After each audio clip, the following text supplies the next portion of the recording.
It is Wednesday, April 9th. It's 11 a.m. Eastern Time. Let's talk about some really creative ways that you can tap that works best for you.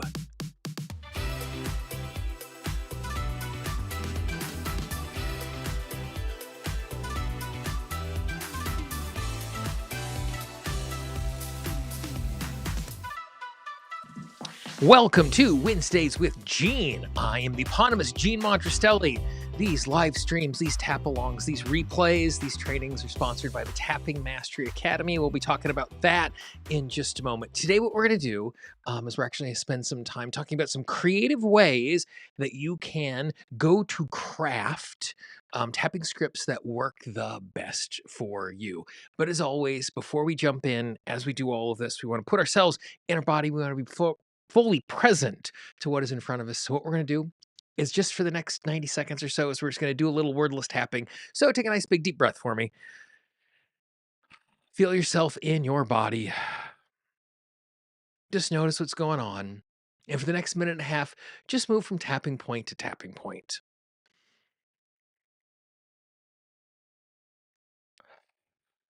Just be fully present to what is there. You don't need phrases. You don't need intentions. Just feel your body. Be in your body.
Nice big stretch. Oh, I'm just feeling your body, shake it off, be present to it. I want to thank everybody for checking in and saying hi in the chat box. We got folks from Colorado, Romania, Oregon, California, Wyoming, Delaware, wherever you are. I'm glad that you're here with us today. Before we jump into talking about how we can craft some scripts that work perfectly for us, just a couple of reminders and a few dates for you. Tomorrow, we're doing a practitioner office hours. Those are the folks who are in the Tapping Mastery Academy. Can't wait to see you guys there. On Saturday, we're doing a tapping for pets training at 2:30 Eastern. Sunday evening, we're going to be doing an art of delivery on grief and how we respond to grief. We actually did the training last night. We do it twice in the Tapping Mastery Academy every single month. It was one of my favorite conversations we've had in years. The engagement, what I've learned from others was absolutely awesome. Next week, right here at 11 a.m. Eastern Time, we're going to be talking about signs that you're sabotaging your tapping process because your subconscious mind might actually be getting in the way of you. On April 21st, we're doing the 5 a.m. Action Club, and on the 24th, we have the Practice Building Master Class. Easy ways to keep track of everything that is going on. If you go to tappingqa.com/events, we have all of our major events that are happening between now and the end of the calendar year, including a trip to Australia that's happening in September. And if you're interested in joining us in the Tapping Mastery Academy, we do 2 trainings every single month. We have over 6 hours of question and answer. If you go to tappingqa.com/TMA, you can join us. I would love, love, love for you to be a part of that absolutely amazing community. Awesomeness. So, with that being said, let's talk about scripts and crafting scripts. So, if I were to look at all of the emails that I've gotten over the last 17, 18 years that I've been running Tapping Q&A, the single most common question that I receive is, What are the tapping phrases for? And then insert the issue. And I appreciate this because when you are in the moment and you're working with a skilled practitioner or you're tapping along to tap along audio or tapping video or something that we do here on the Wednesdays with Gene, when phrases resonate deeply with you, they feel absolutely magical. If I had a nickel for every single time someone has said to me, "Oh my gosh, it's like you're inside of my head," I would be sitting on some warm beach somewhere, drinking a drink with a little umbrella in it, and I wouldn't be in New York City where it is 39 degrees today. Because it's something that we're all trying to do. Because we know that the words that we use help us to get results. And more than likely, when you first learned tapping, whoever taught you tapping said, be as specific as possible. And the way that we hear that is, I have to be specific in order to get results. But that's not the phrase. The phrase is be as specific as possible. And sometimes as specific as possible is just me going, and I have absolutely no words. When I have a client in front of me who is in tears and they're devastated with sadness and grief, I'm not going, so what are you sad about? We're just simply tapping to be present. So, as we engage with this idea of script crafting and finding scripts that work for you, it's really important to recognize as we do that particular thing is to know that the words themselves are not magic. Instead, they are a tool. And the words we use not only are a tool for our transformation, sometimes what they are is they are a tool to help us to know what the phrases are. Because oftentimes when we're deep in emotion, it's hard for us to connect with and to recognize the word, what is going on in front of us. So to go back to my example of me going, "Ugh." So I could be in a circumstance where I'm like, I am so angry. I am so angry. I am so angry because I am so angry because as I tap, as the emotion starts to recede a little bit, I get clarity. One of the ways I like to think about it and talk is like looking into the backyard on a misty morning. And when the mist is filling the backyard, you can't see anything in the backyard. But as the sun comes up and the mist slowly melts away, all of a sudden there's a tree and there is a shed. And as the mist continues to melt away, you can see the door on the shed, and then you can see the lock on the shed, and you can see the bird feeder in the tree. Because as the mist goes away, it becomes clearer. And so for me, when I am looking to craft phrases that are going to be the most useful for me, I am not looking for the phrases that are going to clear and release the issue. Instead, what I'm trying to do is I'm trying to craft phrases that starts to diminish the disproportionate or misinformed emotional response, which gives me more information about what is going on. The number of times I've been working with clients and we've been tapping on something and we say a tapping phrase and I literally see them go, huh, because what they're doing is they are recognizing something specific about their own lived experience. The issue is unfolding. And since the issue is unfolding, it makes sense that the tapping phrases that we would use would be something that unfolds as well. The way I like to think about it is the issue is somewhere inside of the house. It might be in a cupboard in the kitchen in the back of the house, and I'm standing outside of the house. And the first thing that I'm trying to do is I'm just trying to get into the house. And maybe that's I go through the front door. Maybe I climb in the window. Maybe I come down the chimney like Santa Claus. Maybe I'm Kool-Aid Man and I burst through the wall. But all I'm trying to do initially is just get inside of the house. And then once I'm inside of the house, I'm trying to figure out where the issue is, which means I wander through the living room, down the hall, into the kitchen, and I start scouring the cupboards. But those happen little by little by little. So I want to disabuse you of the notion that there are perfect tapping phrases. I want to disabuse you of the notion that they're perfect tapping phrases for the issue or that they're specific perfect tapping phrases for you. Because some phrases that might resonate with you deeply on issue number one is not going to resonate with you for another issue. And so give yourself permission to do that and we engage with that. So as we are stepping into this, as I'm thinking about script crafting, easy for me to say, as I'm thinking about script crafting, I'm thinking about how do I script craft in such a way that I get a little release and I get a little more insight, which leads to a little more release, which leads to a little more insight. So what I want to do today is I want to share with you four really, really, really simple things that you can do so that you are crafting a script that resonates with you and where you are. So number one is one of my favorite versions. We actually teach this in the Tapping Mastery Blueprint, which is the part of the Tapping Mastery Academy. In the Tapping Mastery Blueprint, I have 5 fundamental versions of tapping that I think everybody should be doing.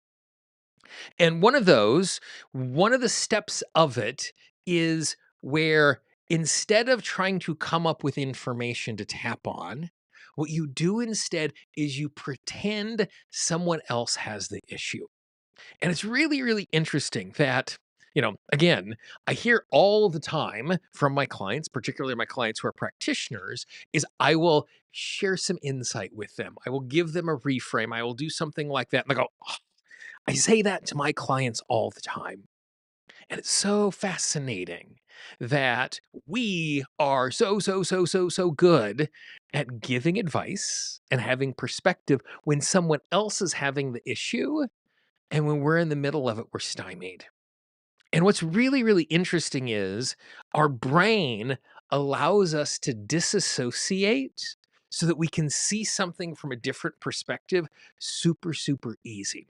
So, way number one that I like to tap when I'm trying to come up with the right way of doing it is when I am thinking about an issue that I'm struggling with, I describe in detail the issue that I'm struggling with. I then imagine one of my friends, one of my clients, one of my loved ones has just shared that with me and they're asking for my advice. And the instant it is no longer my issue and it's someone else's issue, magically the words show up. Magically, I have insight. Magically, I have reframes. Magically, I have dispositions.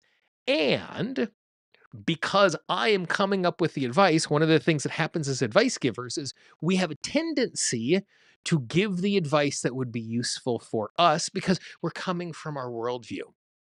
So, if you are giving advice to someone else, if you are giving reframes to someone else, if you're giving feedback to someone else, what you're really doing is you're saying the things that work really, really good for you. So, way number one, when I am trying to craft a script that works really, really well for me, is it goes in 2 steps. I explain this is what's going on and this is how I feel. Step one, right now I'm struggling with and it makes me feel. Right now the problem is and it makes me feel. Right now it's hard and it makes me feel. Then I just pretend someone has said that to me and then I respond. Well, what I would do if I was in your circumstances, I would think about the thing I would want to remember is the thing that is powerful is the thing that is in front of me is. You'd be shocked and amazed how good you become at giving feedback and giving advice when you're not giving it to yourself and just tap and see what resonates with you. And as you do that, it's not that you do that and then the advice shows up, but it becomes this back and forth. Because once you receive the advice, you pretend once again you are you, so you don't have to pretend, and you put yourself back in the circumstance. And it's like, well, if someone gave me this advice, how would I respond? I'm like, well, that's true for most people, but it's not true for me. Then you pretend someone has said that to you. Yes, I appreciate the fact that you are unique, and there's some parts of the lived experience that are exactly the same. And so what I'm doing is I am just having a conversation going back and forth. But what that's going to do is because I'm talking about my lived experience and I'm giving advice from my worldview, I'm going to be coming up with phrases that resonate, analogies that resonate, dispositions that resonate with me because they're springing from my head. So, way number one to craft really, really good scripts is to pretend someone else has given you the advice someone else has complained to you, and you are just giving them advice and feedback. Way number two to craft scripts. This one's actually kind of fun um, because it gives you the ability to be really, really ridiculous.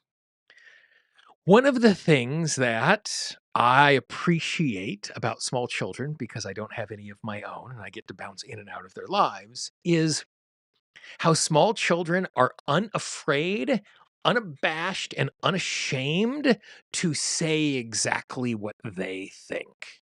And they whine and they cry and they complain because they're just trying to communicate what's going on, because they're in a circumstance where, as a small child, we don't have agency.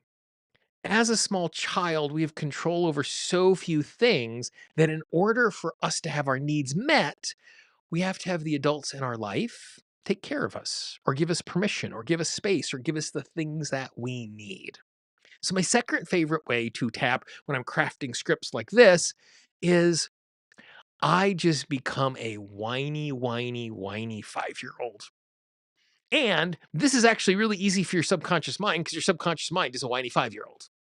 And so basically what I do is I go, this really sucks. And the reason why it really sucks. And I even do that. I even pretend I have a little whiny kid voice as I'm doing that particular thing. Because as I do that, what I'm doing is I'm engaging in a deep, powerful way with the emotion of the subconscious mind. And give yourself permission to be melodramatic and over the top. Because it does two things when we are melodramatic and over the top. Number one, what it does is it actually gives voice to the emotions that we're feeling deep, deep down in a raw way.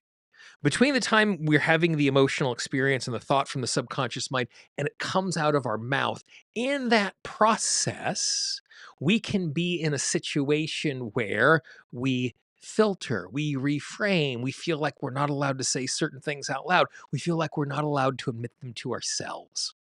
And so giving yourself permission to be able to just rant and rave like a super emotional child who's throwing a temper tantrum in the grocery store because you won't buy them the candy bar that they want is really effective. The second thing that it does is that when we push things to logical extremes, there's a part of us that recognizes that, oh, right, it really isn't that bad. You know, when I'm tapping on failure, oftentimes I tap on failure in such a way in which I'm saying like the most ridiculous thing.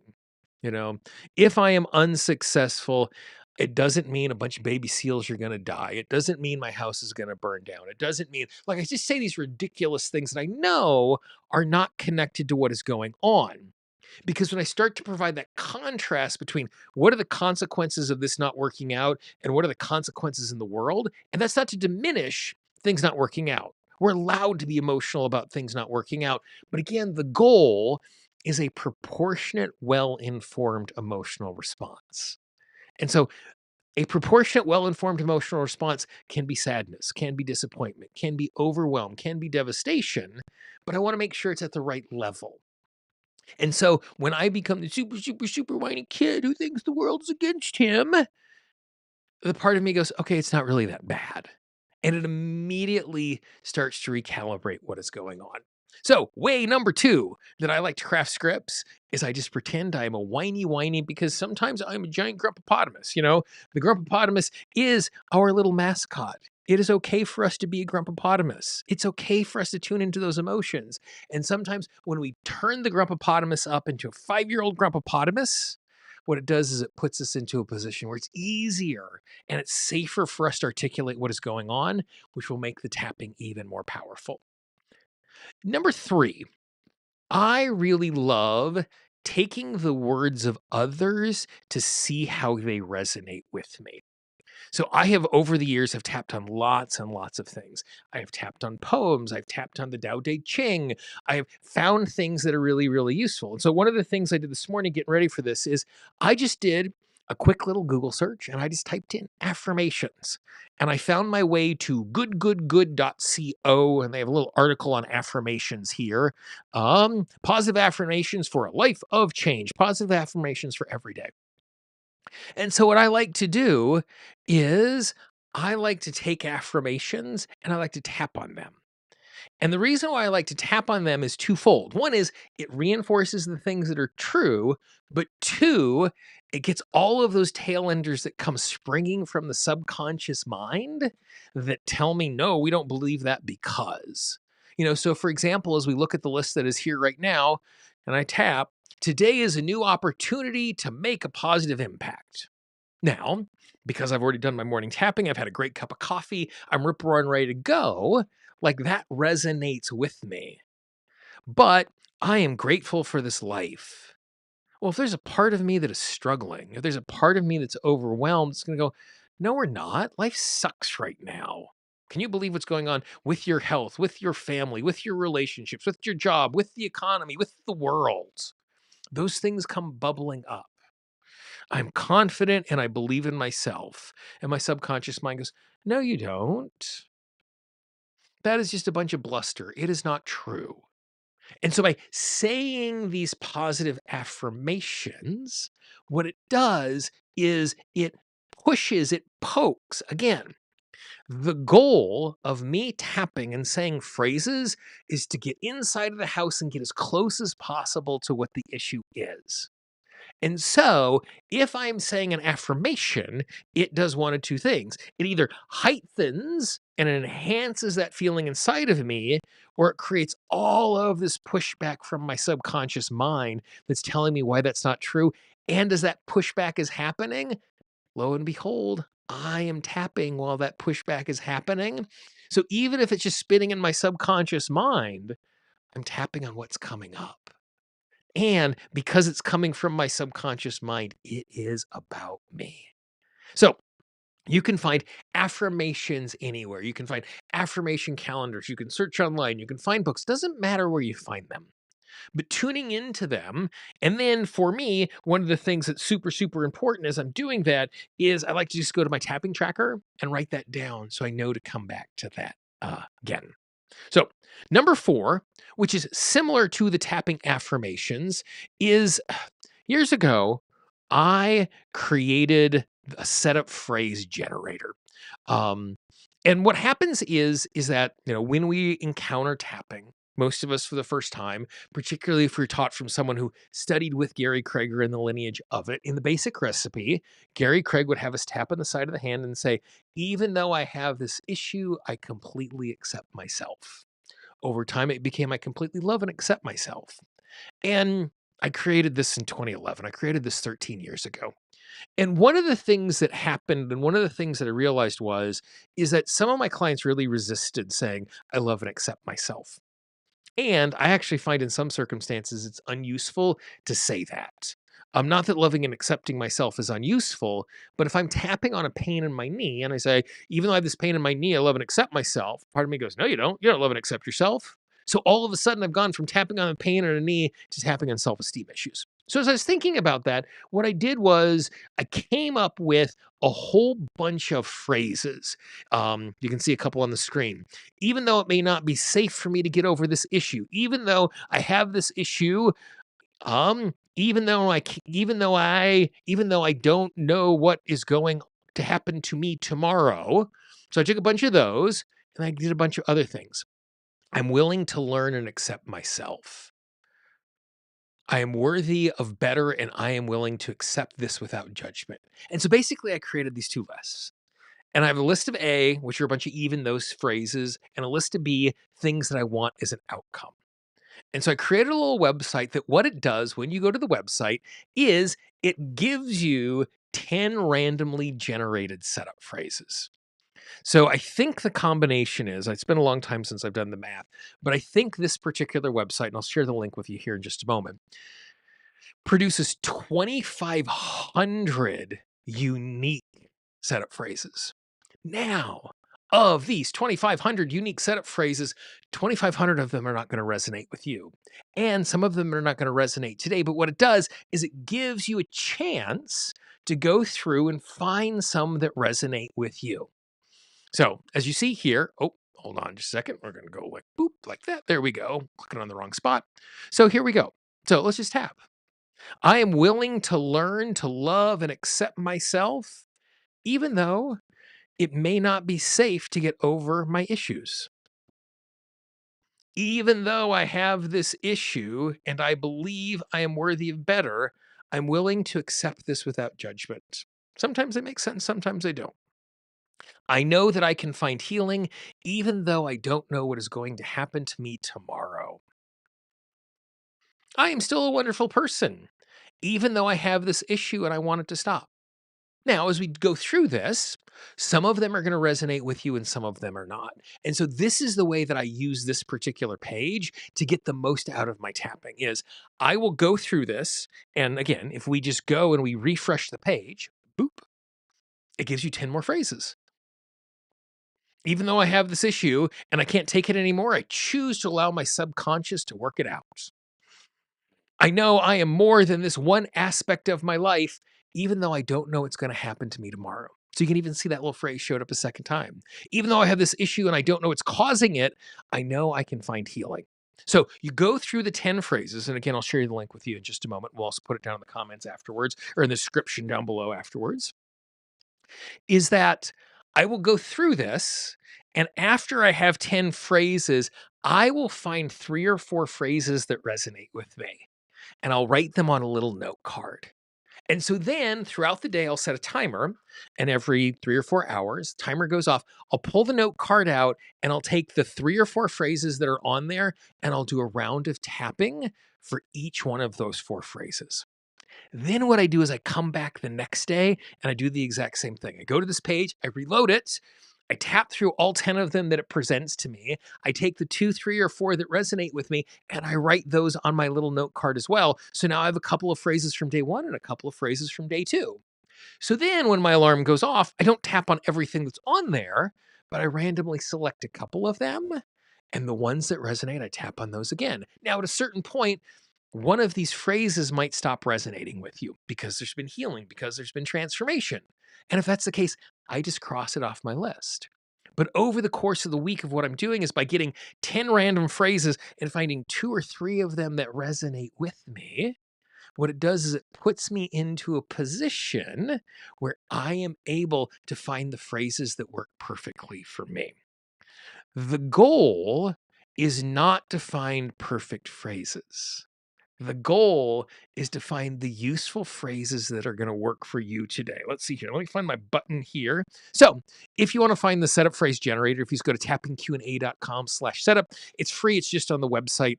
Like I said, it was created in July of 2021 or 2011.